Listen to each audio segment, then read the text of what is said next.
But there's also just such scrutiny in what you're doing. There's a lot of focus on every detail and every moment of quiet. Do you?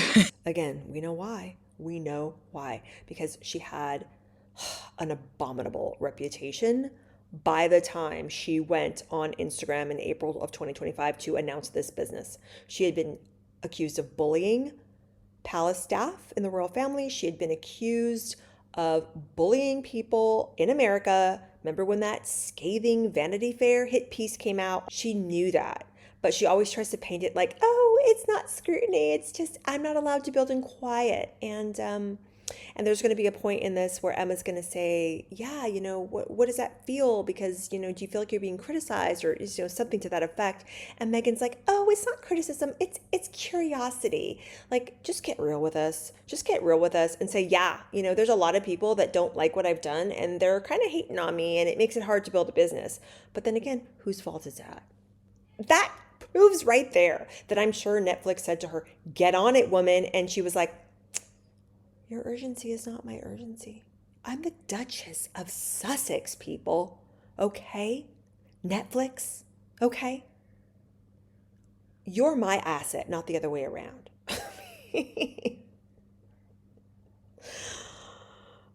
I'm having way too much fun right now. So, knowing everything we know now, knowing that Netflix has dropped Meghan Markle and that they do not want to do business with her anymore, I thought it would be particularly rich to go back and revisit this little gem of an interview. We all remember the interview that Meghan did on the Emma Grede podcast in the summer of 2025. Now, this was in her female empowerment, businesswoman, entrepreneurial phase when she was making the rounds ad nauseum, talking to us about what a groundbreaking business owner she was and how she was going to take the world by storm with her jam empire, this as ever, okay? And knowing what we know now, I'm going to be talking about honesty and I'm going to be talking about integrity and why I feel that you need both. You need both in every area of your life, and particularly when you are on a world stage the way that this woman is. And she's been selling us a bill of goods for a while now regarding this as ever business, but we have yet to see something. We have yet to see the fruits of what she's planted.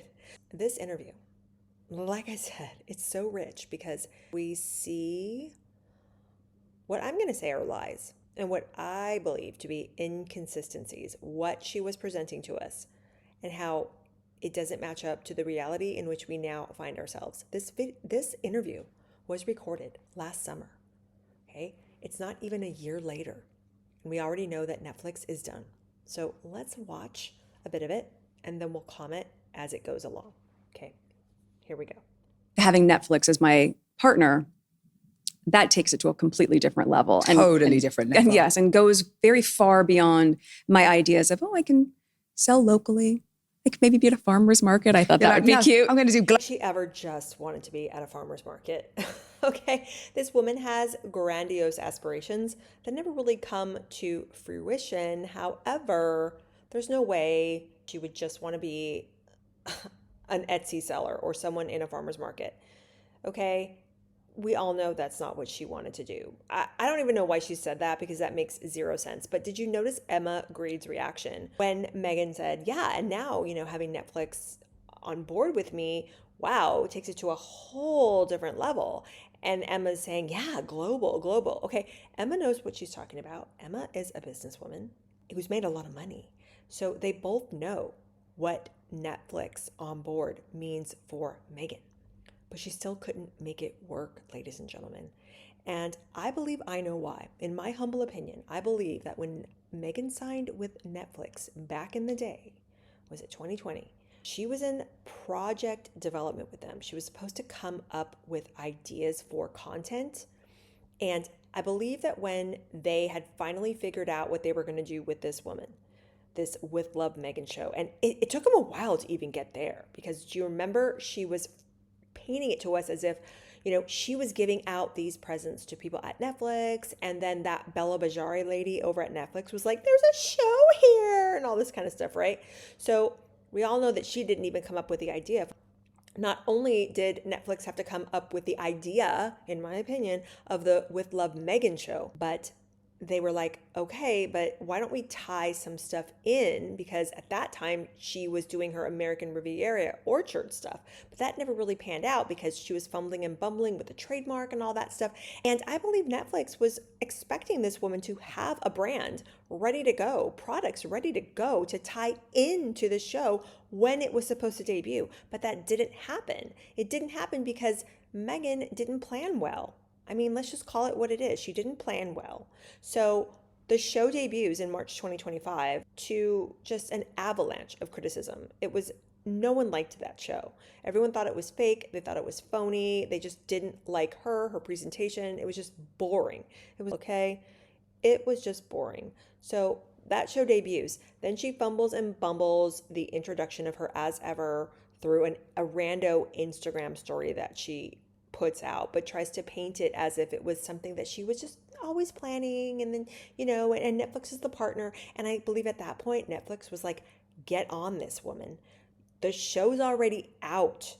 Why don't you have something that we can sell to put in our stores to tie into this mess? So that's what I think happened. But at this point, Netflix is at least still with her somewhat, saying, okay, get on this, get on this. And I think that there was a lot of pressure. She was feeling the pressure. She knew the pressure. But at this time last summer, she was just trying to make it seem like, oh, yeah, I'm so proud of Netflix. I'm not going to show that part of the interview, but she actually says, oh, I'm proud of Netflix.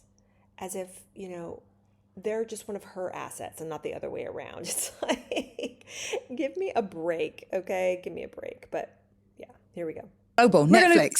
So suddenly it changed quite a bit. And then the offerings, of course, will expand to meet that same demand and that, interest, which I'm grateful for. So talk me through that partnership a little bit, because didn't though. The offerings did not expand. They didn't.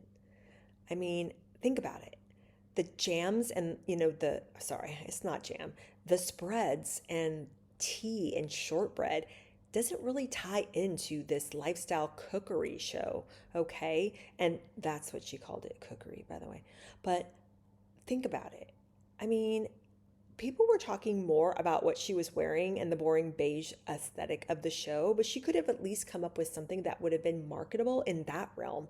Why didn't she come up with some dinnerware? Or why didn't she come up with some, throws for the bed or for a sofa or something like that?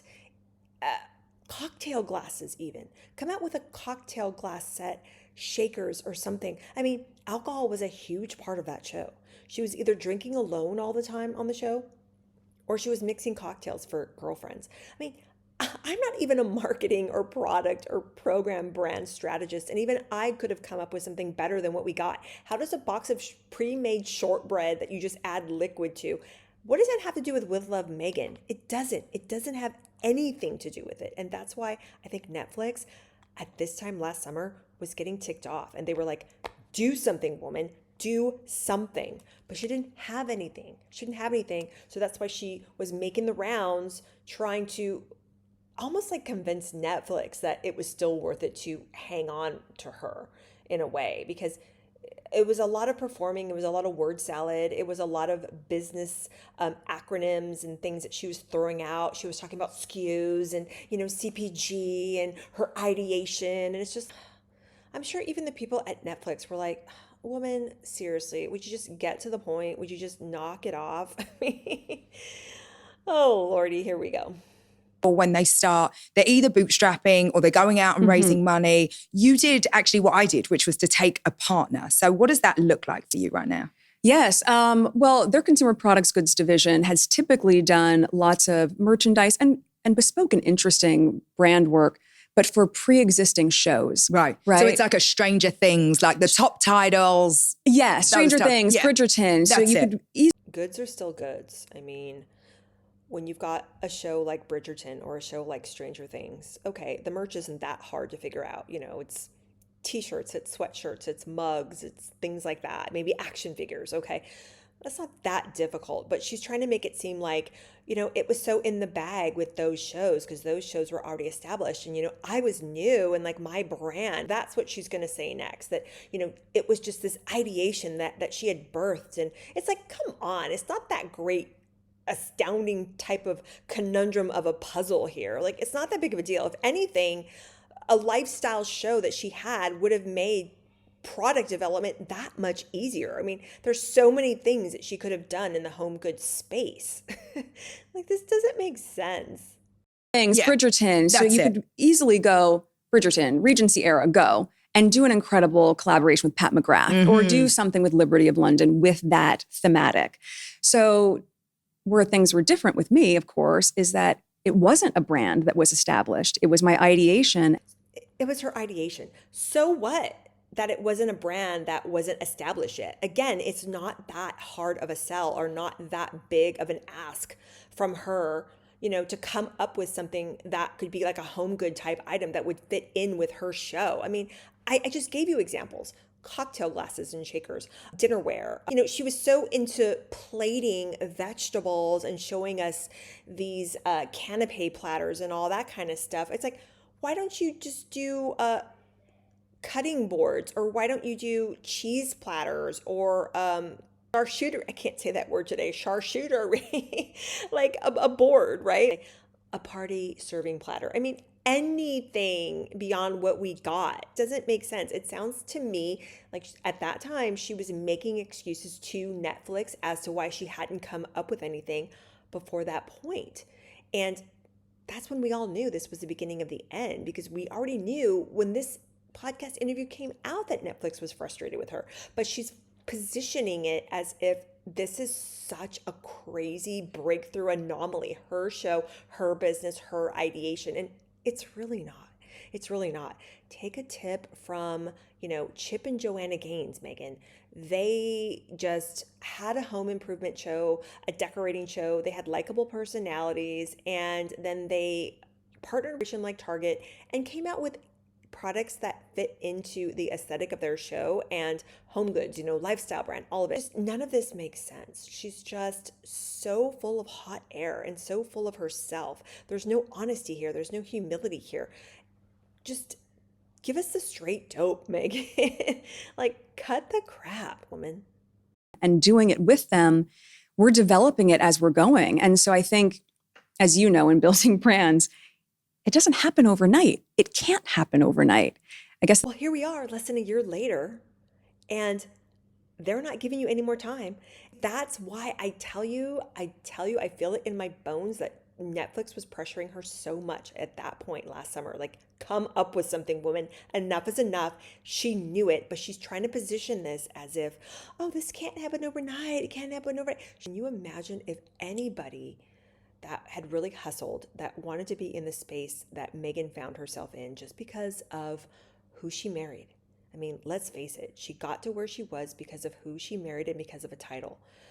If anyone in her shoes, if I had been in her shoes, I would have gone to Netflix and I would have said, okay, this is what I have, these ideas, but please, I am ready, willing and able to do what you guys think I should do to be a success. What do you think I should do? But she didn't do that because there's no honesty with herself and there's no humility to just try to learn from others. I mean, this is where we're at. And because of this fake posturing and fake positioning that we were all seeing through last summer, that's where we are, where we find ourselves now, with Netflix saying, no, we've had it with you. The difference was with me is that so much of that work that can typically be done behind the scenes for most founders, there's just so much curiosity No such luck. that you are. Well, it wasn't so much curiosity. I'd say it was pretty much criticism, and crazy criticism at that point, because people had been following her journey. People had seen all of the opportunities afforded her, and we watched her stumble and bumble and lie about it time and time again as to why she was faltering, what was going on, why we weren't seeing anything. Spotify knew it. Spotify went to Harry and Meghan's house and built for them a podcast studio, and she came out with 2 podcasts, and there were only 8 to 10 episodes per each podcast. Archetypes only had a few, and the confessions only had a few. And she just talks about it as like, oh, a season. That's not how podcasts work, Meghan. People that have a podcast, they podcast weekly, daily, bi-weekly, whatever. But they are out there producing content on a regular basis, okay? It just never ever seems like Harry and Meghan wanted to put in the work to do any of it. But they're going to sit here and they're going to make excuses. And she's going to sit here and she's going to make excuses as to why her situation was so just unique, unfathomably unique. And it was just such an ask, you know. Netflix was just coming to her and asking her to do the impossible. But, you know, it can't happen overnight. Well, it didn't happen at all, did it? Building the plane while and flying it at the same time, but you're still in the building phase. You just don't get to build. And I said this too on my critique of this entire interview. I made some videos on this last summer where I went in depth on, you know, in my commentary about this. She was very, very big into this type of rhetoric and narrative back then. To me, it seemed like she was falling over herself, as if to say, like, I'm building as I'm going along. I'm learning as I'm going along. You know, I'm flying the plane and I'm building as I'm doing. And you're like, what? Like, to me, that sounds like a bunch of excuses for why you're fumbling and bumbling and the brand isn't a success. That's what it seems like to me. We get it. You're in the, you know, the building phase. But to me, that seemed like her excuse that she could always go back to if it didn't work out. And she could always point and say, well, I was just, you know, learning as I was going along. And I just wasn't given the grace that I needed. Please, woman, you've been given all the grace that God gives everybody else, but you're doing nothing with it. And you're ticking everybody off because you've had chance after chance after chance and all the opportunity that it's crazy to me. It's crazy. Quiet. Well, it's a gift and a curse, right? It's one of those things where there must be a part of you. Quiet. She doesn't want to do anything in quiet. You know what I mean? It's like, if she really wanted to be quiet, we would have heard from Harry and Meghan ever again after they left the royal family in January 2020. That's what they told us in the beginning. They wanted to go off and they wanted to live quietly and give their son Archie a normal existence. We shouldn't have heard anything from them. We shouldn't have heard boo from them. But every single week since then, she's put herself or her kids or her husband's mug out there every single week, ad nauseum, without fail. We have to hear something from this woman. So when she tries to tell us that, oh, you know, it's a blessing and a curse, but I'm not allowed to build in private, you don't want to build in private. So stop saying that, because that's infuriating. It's just honesty. We need honesty. We need honesty from these elites like Meghan, and we're not getting it. And it doesn't seem like we're ever going to get it. So as long as we get a bunch of lies and mistruths and fabrications, which I believe all of this is, in my humble opinion, as long as we keep getting that, we are going to continue to critique people in this space. And we are going to continue to call them out, because this is just, it's infuriating. But I digress. Must be a part of you that's like, great, there's an interest in what I'm doing. Yes. But there's also just such scrutiny in what you're doing. There's a lot of focus on every detail and every moment of quiet. Do you? Again, we know why. We know why. Because she had an abominable reputation by the time she went on Instagram in April of 2025 to announce this business. She had been accused of bullying palace staff in the royal family. She had been accused of bullying people in America. Remember when that scathing Vanity Fair hit piece came out? Also that article from the Hollywood Reporter, you know, all that stuff had come out by the time she was in this little entrepreneur phase, and as ever rolled on. So she knew that, but she always tries to paint it like, oh, it's not scrutiny. It's just, I'm not allowed to build in quiet. And there's going to be a point in this where Emma's going to say, yeah, you know, what does that feel? Because, you know, do you feel like you're being criticized, or, you know, something to that effect? And Meghan's like, oh, it's not criticism. It's curiosity. Get real with us. Just get real with us and say, yeah, you know, there's a lot of people that don't like what I've done and they're kind of hating on me and it makes it hard to build a business. But then again, whose fault is that? You know what I mean? Every single moment, quiet, everything, quiet, and everything. It really does. It really runs the gamut. But at the same time, what a blessing that it creates and generates so much buzz and so much interest. but I'm still never willing to sacrifice or compromise on the quality and to Come again. What about all the people that bought candles and they can't even light the dang thing because it doesn't have a wick? Okay. What about that? What about all the people that were doing the product reviews and talking about how the teas were terrible? I remember watching a Link Lauren video where he was talking about, I think, was it her apricot or her orange marmalade? I don't remember which one. But I basically watched the poor guy practically vomit on air trying it. Okay. And they were actually being fair, you know. They were saying, hey, the packaging is nice and hey, da da da. But when it came time to actually tasting the dang thing, they were like, no, my taste buds are crying, no. So what is she talking about? What is she talking about?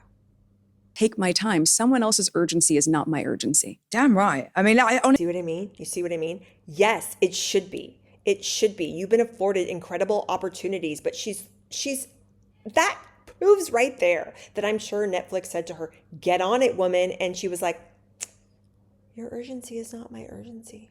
I'm the Duchess of Sussex, people. Okay? Netflix? Okay? You're my asset, not the other way around.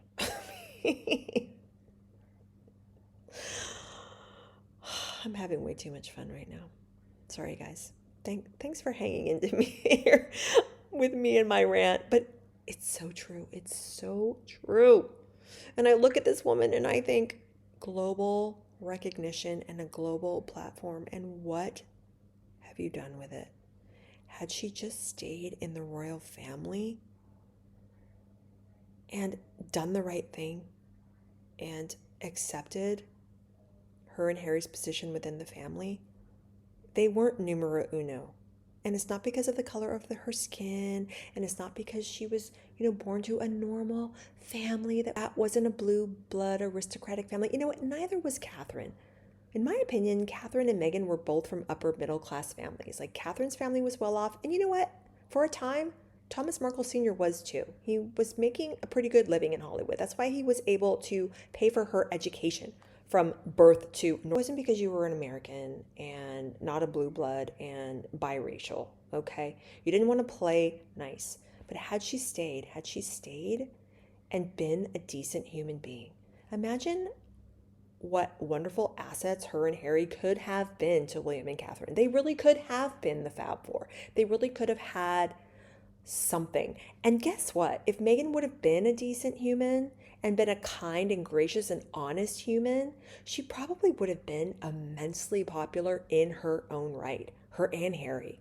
They probably would have been just as popular, if not even more so than Catherine and William. I mean, I don't know about that, but I mean, Catherine and William, they're pretty much superstars in my opinion. But point being, they could have been really popular in their own right.